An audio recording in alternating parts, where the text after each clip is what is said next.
साथियों, आप सभी का हमारे चैनल पे हार्दिक स्वागत है। जैसा कि कल हम लोगों ने टाइप 2 तक का डाइस में पढ़ लिया था, ठीक है। आज बारी है टाइप 3 की। जब डाइस की दो से ज्यादा फिगर दिए गए हो या डाइस की दो से ज्यादा सिचुएशन हो, क्या होगा देखिए। टाइप 3, जब डाइस के दो से ज्यादा फिगर दिए गए हो, जैसे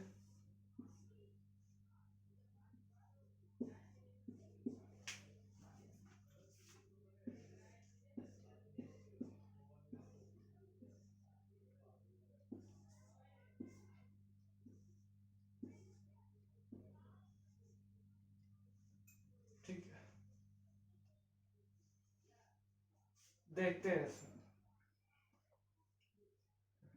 डाइस के दो फिगर है, ठीक है, दो से ज्यादा फिगर है। 1 3 5 6 5 2 6 2 4, ठीक है। इसमें करते क्या है, वही काम फिर से। या तो मैं देख लूंगा एक नंबर कॉमन मिल रहा है या नहीं, ठीक है। नहीं मिलता तो देखेंगे दो नंबर वाले कॉमन है या नहीं, ठीक है। कुछ भी पूछ सकता है, जैसे 4 का अपोजिट हो गया, 2 का अपोजिट हो गया, कुछ भी। तो मैंने कहा किसी भी दो फिगर को, पहली सिचुएशन में किसी भी दो फिगर को देखते हैं कि कोई एक नंबर कॉमन मिल रहा है या दो नंबर। तो यहाँ 1 3 5 6 5 2, मैंने देखा इन दोनों में एक नंबर कॉमन मिल रहा है। फर्स्ट देखा मैंने एक नंबर कॉमन मिला, ठीक है। फिर से वही बात करते जो पिछली क्लास में थे, एक नंबर कॉमन मिले तो सीधे क्लॉकवाइज 5 1 3 5 2 6, तो 5 का अपोजिट 4 हो जाएगा,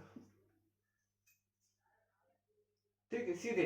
अगर ना मिलता तो हम दो अदर दो को देख लेते, कोई दो नंबर कॉमन वाले। जैसे कि ये हमारा है 2 6 इधर हो गया, 2 6 कॉमन है, तो 5 का अपोजिट 4 अभी भी आ गया, तो सीधे सीधे आंसर 5 का अपोजिट 4 आ जाता है, ठीक। आगे देखते हैं।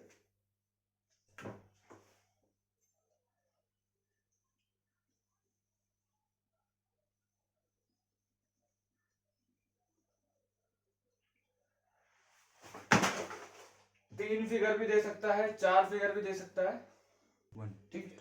4 से ज्यादा भी आ सकते हैं, ठीक है। हमें काम यही करना है कि पहले देखेंगे कोई एक नंबर कॉमन तो नहीं मिल रहा है, ठीक है, या कोई दो नंबर कॉमन मिल जाएंगे आपको। देखो आगे क्वेश्चन है 5 4 6 और 3 4 5, 1 2 3 और 1 2 6। अब 5 का अपोजिट निकालना है। फिर से वही बात, पहले या तो मैं क्या देख लूं, एक कोई नंबर कॉमन मिल जाए, ठीक है। अगर ऐसा नहीं होता है तो दो फिगर में कोई दो नंबर कॉमन देख लेंगे। तो 5 चाहिए मुझे, ठीक है। इसमें तो दो नंबर कॉमन मिल जाएंगे, ठीक है, 1 2 3। अब इन दोनों को फिगर में देखा मैंने, कहा एक नंबर कॉमन मिल गया 3 5 4 3 1 2। चलना है हमें क्लॉकवाइज डायरेक्शन में। जो बच गया वो 3 का अपोजिट हो जाएगा। 5 का पूछा है तो 5 का अपोजिट 1 आ जाएगा। ऐसे ही क्वेश्चन और देख लेते हैं।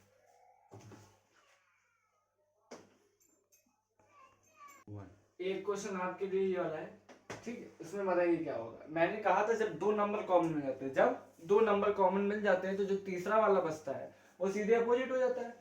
तो मैंने कहा यहाँ ms और ms कॉमन मिल गए तो सीधे d का अपोजिट w हो जाएगा।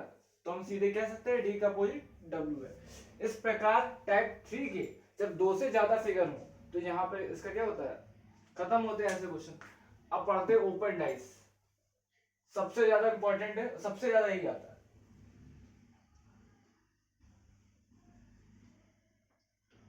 टाइप 4 है ओपन डाइस, सबसे ज्यादा क्वेश्चन इसी के आते हैं, ठीक है। इसमें भी कुछ 4 5 प्रकार क्वेश्चन है, उनको देख लेते हैं। ओपन डाइस क्या होता है, ओपन माने खुला पासा। खुला पासा में भी जैसे बंद हुआ है तो ये बंद है, ठीक है, क्लोज है। इसको खोलना हो तो कैसे खोल सकते हैं हम, ठीक है। ये खुल गया, 6 फलक होती है, 1 2 3 4 5 6, ठीक है, 6 प्रकार में खुला होता है तो इसको कहते हैं ओपन डाइस। कुछ इस टाइप के क्वेश्चन आते हैं। इसमें क्या होता है, ठीक है, इसमें तो मैंने देख लिया ऐसे कुछ एक एक नंबर भी कॉमन हो जाएगा। इसमें क्या करते हैं हमें ये देखना है, ठीक है। जैसे कि देखो भाई साहब 1 2 3 4 5 6, ये हमारा ओपन डाइस था। अब बोल रहा है कि इनके अपोजिट नंबर देखने हैं, ठीक। इसमें क्या करते हैं, ठीक है, ओपन डाइस, सिर्फ ओपन डाइस की बात करना है, इसमें अल्टरनेट मेथड चलता है, अल्टरनेट, ठीक, अल्टरनेट मेथड, ठीक है। अल्टरनेट, एक का अपोजिट 3, 4 का अपोजिट 5, 2 का अल्टरनेट देगा 6, तो ये कुछ इस प्रकार से चलते हैं। देखिए अल्टरनेट हमेशा याद रखिए, एक छोड़ के, अल्टरनेट माने एक छोड़ के, लेकिन एक ही सीधी रेखा में होना चाहिए, ऐसा नहीं कि सीधी रेखा में ना हो, जैसे एक का यहाँ सिर्फ 2 तक होता तो अब इसका एक का पोजीशन हम 5 ना कर देते, एक सीधी रेखा में होना चाहिए, ठीक है। देखते हैं आगे।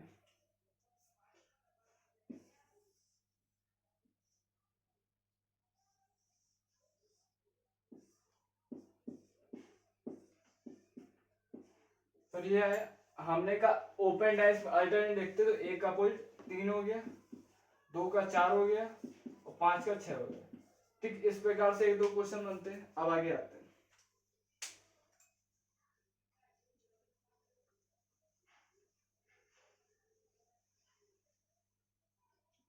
देखो ऐसा,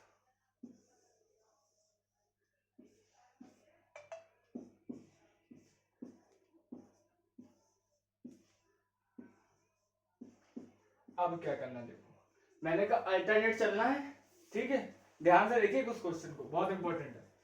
अल्टरनेट चलना है तो 5 का अपोजिट अल्टरनेट में एक चीज होनी चाहिए। अब ऐसा नहीं है कि मैं 5 को 2 कर दूंगा, ठीक है, सीधी रेखा में होना चाहिए। तो 5 का अपोजिट अगर यहाँ कोई वैल्यू होती तो वो अपोजिट हो जाता है, यहाँ तो कुछ है नहीं। तो देखिए पहले जो अल्टरनेट मिल रहे हैं उनको देख लेते हैं। एक का अपोजिट 3 हो जाएगा, 2 का 4 और जो बच गया है वो आपस में हो जाएंगे। इतनी बात समझ में आ रही है? आगे देखते हैं। अल्टरनेट में एक फिगर और बनता है, उसको देख लेंगे, उसके बाद काम खत्म है इसका।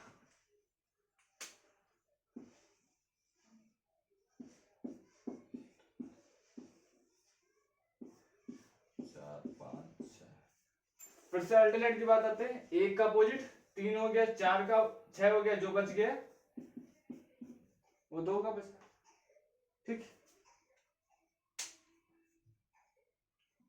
तो अल्टरनेट वाले इतने मेथड तो हो जाते हैं। अब जो दिक्कत देते हैं उनको देखते हैं।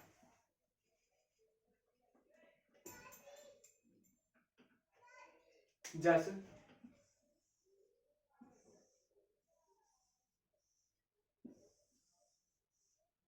1 2 3 4 5 6, ये ओपन डाइस है हमारा, ठीक है। अल्टरनेट तो बनेगा नहीं, क्योंकि एक सीधी रेखा में होना चाहिए, एक का अपोजिट 3 यहाँ होना चाहिए, या कोई वैल्यू यहाँ होती तो उसका अपोजिट हो जाती।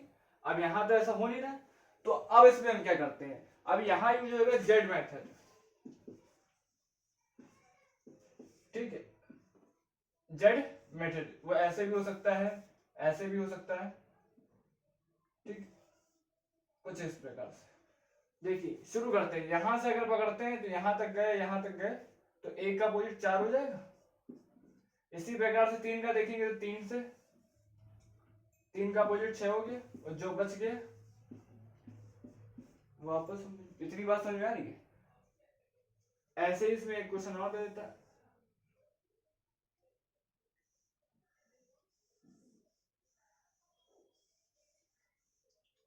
ए बी सी डी ई और एफ। अब बताइए, फिर से मैंने कहा जेड मेथड यूज करेंगे, ठीक है। जेड ऐसे भी बना सकते हैं, यहाँ पे उल्टा बन जाता है भेड़िए जैसे।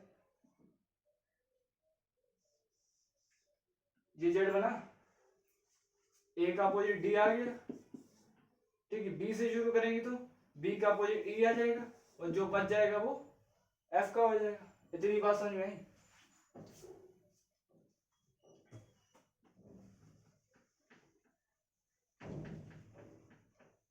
इस प्रकार ऐसे क्वेश्चन जो थे जेड वाले वो तो खत्म होते हैं।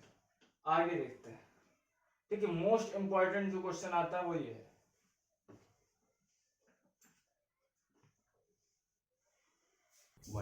एक क्वेश्चन प्यारा सा आपके लिए है, ठीक है। 4 ऑप्शन दिए गए, इसमें से बताना है कौन सा सही है, ठीक है। मैंने कहा अल्टरनेट में स्पेस का अपोजिट स्पेस कोई हो जाएगा, खाली जगह है पता नहीं है क्या, ठीक है। इसके भी स्पेस का अपोजिट स्पेस हो जाएगा, और जो बच गया वो ए का अपोजिट हो जाएगा, ठीक है, यहाँ जेड माइनस बिट लग रहा है, ये आया है, ठीक। अब बताना सही कौन सा है। ये बात कल भी मैंने बताई थी कि दो अपोजिट सरफेस ना ही एक साथ दिख सकते हैं ना ही एक साथ छुप सकते हैं, ठीक है। मैंने कहा एक अपोजिट बी है और ये दोनों एक साथ नहीं दे सकते, तो पहला क्वेश्चन पहला खत्म, दूसरा खत्म। अब बचता है ये दोनों। देखो भाई, ये तीन स्पेस है। अच्छा, तीन स्पेस होंगे तो 100% ऐसा हो गई कि कोई ना कोई अपोजिट सरफेस भी यहाँ पे आ गई होगी ना। अगर ये वाला है, एक ये हो गया, अगर इन दोनों में से कोई एक भी लेंगे तो अपोजिट सरफेस आ जाएगी, और अपोजिट सरफेस आ जाएगी तो दोनों अपोजिट सरफेस एक साथ नहीं दे सकती, और नहीं दे सकती तो ये वाला आंसर भी गलत। तो एक आंसर ये हमारा सही हो जाएगा। कैसे? एक अपोजिट भी नहीं है, एक स्पेस ये वाला हो सकता है या एक स्पेस इन दोनों में से हो सकता है, जरूरी है कि कोई अपोजिट वाला हो, ऐसा नहीं हो सकता। इसलिए आंसर क्या हो जाएगा? C number.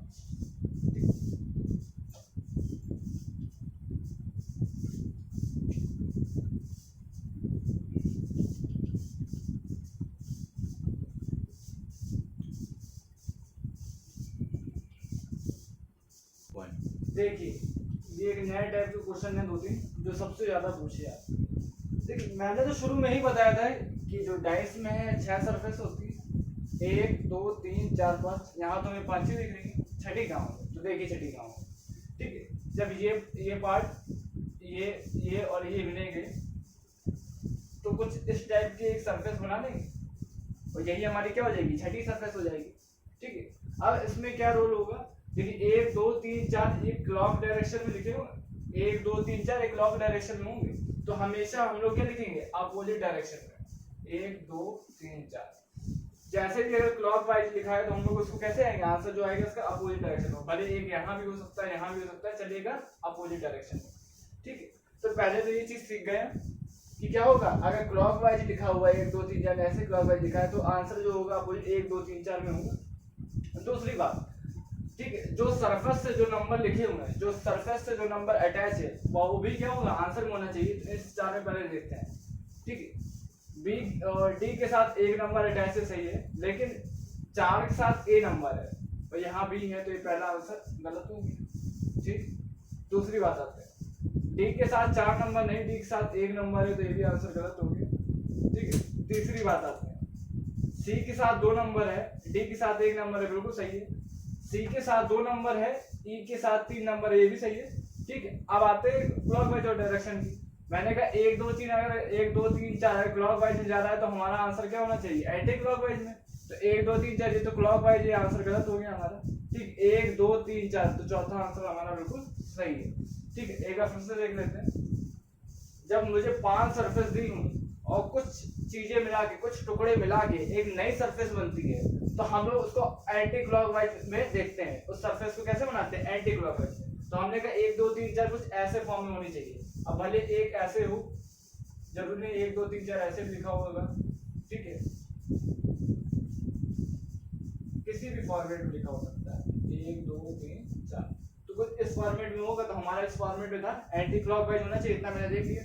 मैंने कहा 1 2 3 4, ठीक है, तो ये तो क्लॉकवाइज, ये तो पहले हट गया। दूसरी बात मैंने बताई कि सरफेस का जो नंबर लिखा होता है, सरफेस के साथ जो नंबर अटैच होता है वो होना चाहिए। तो बी के साथ यार 4 है, डी के साथ 1 है, तो बी हमारा 4 जो नंबर है वो ए के साथ अटैच है, तो पहला आंसर गलत। डी के साथ 4 है, ठीक है, ऑप्शन में, और यहाँ डी के साथ 1 है, तो ये भी आंसर गलत हमारा। डी के साथ 1 है लेकिन सी के साथ 2, ठीक है, ये नंबर तो सही है लेकिन क्या है? क्लॉकवाइज चल रहा है, और क्लॉकवाइज हमें आंसर नहीं लेना है, तो ये भी आंसर क्या है? गलत। बचा क्या है हमारे पास? Last option. सी के साथ 2 है, बिल्कुल सही बात है। ई के साथ 3 है, ये भी सही बात है, और एंटी क्लॉकवाइज में भी चल रहा है 1 2 3 4 ऐसे था, तो यहाँ पर 1 2 3 4 ऐसे, तो ऑप्शन क्या है? चौथा। इसी फॉर्मेट में एक क्वेश्चन और बनता है हमारा, उसको देख लेते हैं, बाकी ये खत्म हुआ हमारा।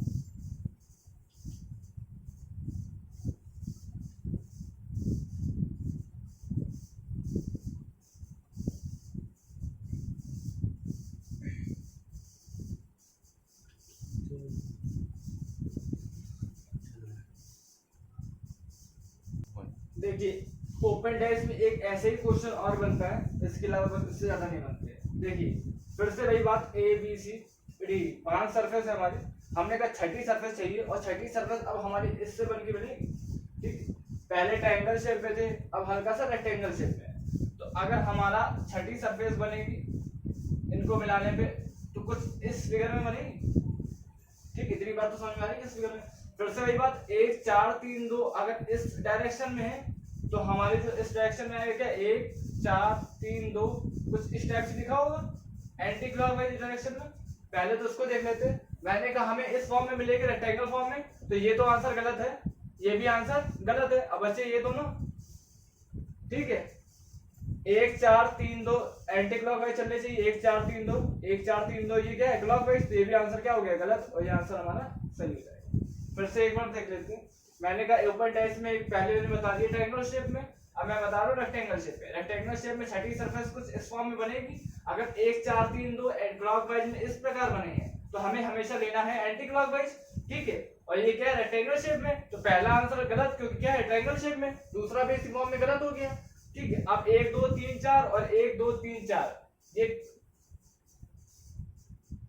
ठीक है, क्योंकि 1 4 3 2 था तो ये भी एंटी क्लॉकवाइज में लेके जा रहे हैं, तो हमारा आंसर क्या हो जाएगा ऑप्शन नंबर सी।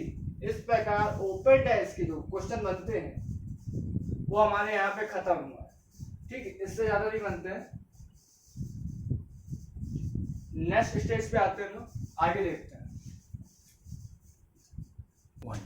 अब आता है लैंग्वेज बेस्ड क्वेश्चन, ठीक है। टाइप 5 आखिरी है हमारा, ठीक है। पहला हो गया एक जब एक चित्र दिए गए हों, जब डाइस के 2 दिए गए हों, जब 2 से ज्यादा दिए गए हों, और अभी हमने बता दें ओपन डाइस। अब आता है लैंग्वेज बेस्ड, देखिए इसमें क्या होता है। लैंग्वेज के फॉर्म में डाइस के क्वेश्चन आते हैं और उसको मैं बताऊंगा। जैसे जमीन पे 4 स्टैंडर्ड डाइस लिखे जाते हैं। स्टैंडर्ड माने मानक पासा। पहली क्लास में मैंने बताया था मानक पासा के बारे में, जिनके विपरीत सतह का योग 7 होता है वो क्या होते हैं मानक पासा। इनके ऊपरी सतह का योग 13 है, क्योंकि ऊपरी सतह पर कक्षा 4 है, एक के 3 है, 1 है और 5 होगा, ठीक है। तो जमीन के छूने वाले कुल सतहों का योग क्या होगा। मैंने बताया कि अगर वो मानक पासा है, अगर वो मानक पासा है, अगर मानक ना होता तो हम इसे सीएनडी कहते हैं, कोई डिटरमाइन ना कर पाते। अगर ये मानक पासा है तो 4 का अपोजिट 3 होगा स्टैंडर्डाइज, ठीक है। 3 का अपोजिट 4, 1 का 6 और 5 का 2 होगा, क्योंकि ये ऊपरी सतह पे है, ये भी ऊपरी सतह पे, ये भी ऊपरी सतह पे, ये भी ऊपरी सतह पे। और हमने ये बात बताई कि अपोजिट डायरेक्शन क्या होती है, अगर वो ऊपर है तो ये नीचे होगा, तो नीचे 3 4 6 और 2 6 4 10 3 13 तो 15, तो इनकी सतह का योगफल 15 हो जाएगा। क्या मेरी बात समझ में आ रही है आप? तो इनके जमीन के छूने वाले कुछ सतहों का योग क्या हो जाएगा 15 आंसर। कितना आ जाएगा 15 आंसर, कितना 15 आंसर, ठीक है। तो ये पहला क्वेश्चन हमारा इस प्रकार खत्म हुआ। आगे देखते हैं, देखो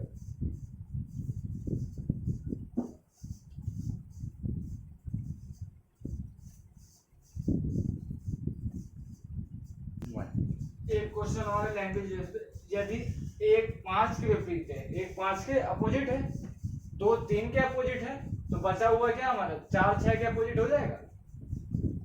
1 5 के है, 2 3 के है, तो बचा 4 और 6, तो 4 और 6 अपोजिट हो जाएंगे, ठीक है। कह रहा है इनमें से कौन सही होगा। 4 3 और 6 के समीप है। मैंने कहा 2 अपोजिट डायरेक्शन ना ही एक साथ दिख सकती हैं और ना ही एक साथ छिप सकती हैं। अगर 4 3 और 6 के समीप होगा तो ये दोनों एक साथ दिखेंगी, और मैंने कहा अपोजिट डायरेक्शन एक साथ दिख नहीं सकती, तो पहला आंसर गलत। दूसरे पे आते हैं, 2 4 और 6 के समीप है, 2 4 और 6 के समीप है, फिर से वही बात।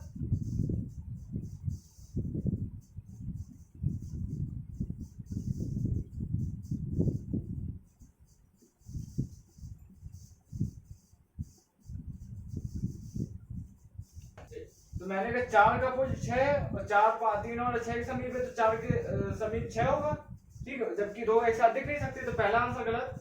फिर से वही बात, 4 5 और 6 के समीप हो, 5 के समीप भी निकट भी और 6 की भी, तो 4 भी 4 6 के निकट होगा, तो ये भी आंसर गलत, क्योंकि दोनों क्या है अपोजिट है, अपोजिट है तो एक साथ दिख नहीं सकते, ठीक है। 6 3 और 4 के समीप होगा, तो 6 फिर से 4 के समीप आ रहा है, ठीक है। और ये दोनों क्या है अपोजिट है, तो एक साथ नहीं दिख सकते, तो सीधे आंसर हमारा क्या हो जाएगा बी ऑप्शन सही हो जाएगा। इस प्रकार लगभग बेस क्या बोलते हैं लैंग्वेज बेसिस क्वेश्चन इसी टाइप के आते हैं जो हो जाएंगे। हम लोग अब आते हैं आगे। हमारे सारे टाइप लगभग कंप्लीट हो गए टाइप 5। ठीक, एक एक दो दो क्वेश्चन में सबने करा दिए। ठीक है, अगर इतना पढ़ लेते हैं तो बाकी सब कुछ आपको समझ में आ जाएगा। ठीक है, बाकी आप प्रैक्टिस शीट लगा सकते हैं। एक क्वेश्चन अभी हाल ही में पूछा गया है। ठीक, 1 2 3 बहुत ही अच्छा क्वेश्चन। 4 5 6 अगर 2 के अपोजिट 6 है तो 5 के अपोजिट क्या होगा? ये क्वेश्चन हाल ही में पूछा गया। देखिए, मैंने कहा था कि जब एक सिचुएशन दी गई हो, ऐसा तो नहीं है। जब डाइस के 2 फिगर तो दिए गए हैं, एक नंबर कॉमन हो तो मैंने कहा एक भी कॉमन नहीं है। मैंने दूसरा था 2 नंबर कॉमन है, मैंने कहा दोनों के कोई भी नंबर कॉमन नहीं है। ठीक है, अगर कोई भी नंबर कॉमन नहीं है, ठीक है, तो वहां क्लॉकवाइज चला रहे थे हम।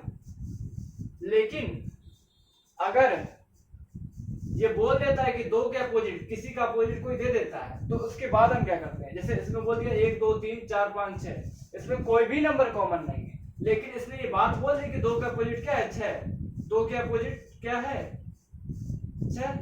तो हम क्या करते हैं? सुनिए, हमने कहा जिसके अपोजिट चल रहा है वहां से शुरू करते हैं, क्लॉकवाइज चलते हैं। 2 का अपोजिट 6, 2 3 1 क्लॉकवाइज चला। बाकी जो जिसका अपोजिट दिया गया उसको हम एंटी क्लॉकवाइज चलते हैं। ठीक है, 6 का अपोजिट 2 या 2 का अपोजिट 6, तो उसको हम क्या एंटी क्लॉकवाइज चलेंगे। 6 5 4।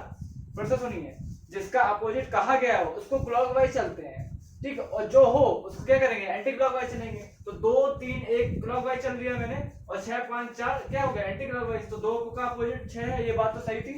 ठीक है, आगे हमारा 3 का 5 हो जाएगा और 1 का 4 हो जाएगा।